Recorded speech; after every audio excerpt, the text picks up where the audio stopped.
Have you seen Average Joe?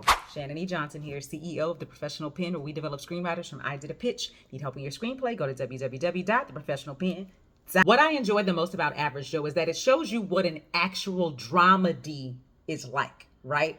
It is grounded in reality, but it's led by a few comedians. Therefore, there are going to be funny moments.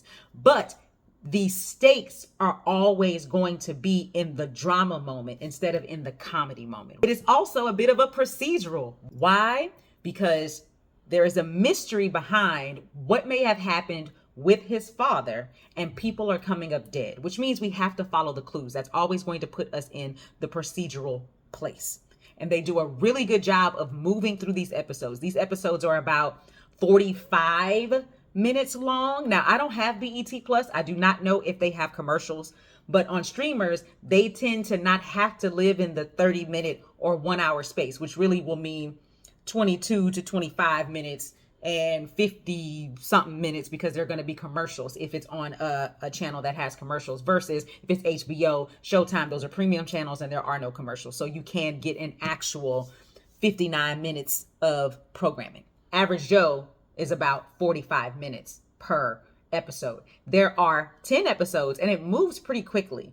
But what it does really well that a lot of premise pilots don't do, and what I mean by premise pilot is we have this problem that we need to solve, and once the problem is solved, there's nothing else for us to do in this world. And so then you try to come back to season 2, but you got nothing. We're no longer in the premise of the show because you finished it all, right? And then where other premise pilots fail is they never get enough information to push the story along because they're trying to drag out reaching the goal because they don't really know where this show can go.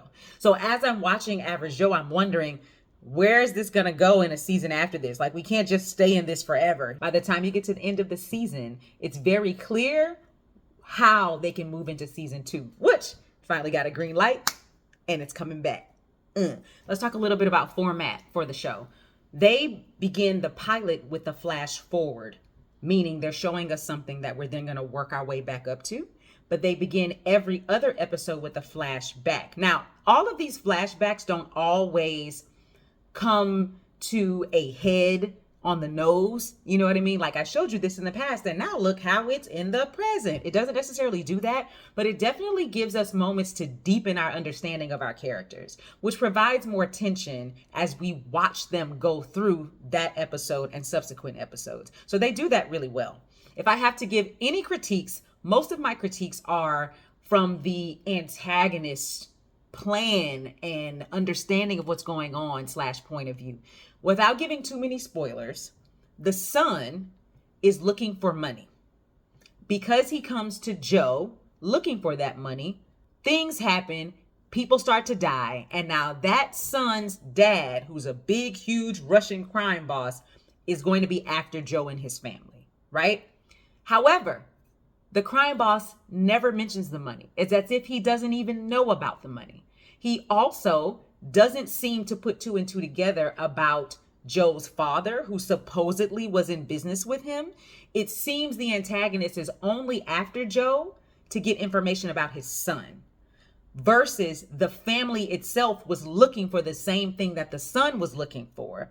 The son got caught up in the middle of it. And now dad not only wants to figure out what's going on with his son, but he also wants the thing that the family was looking for. But that seems to be really disconnected to me. Did anybody else see that? Does dad even know about the money? What's going on there? So you can check it out right now on Netflix. It is originally a BET Plus show, but you can check it out right now on Netflix. Happy writing. The professional pen. The professional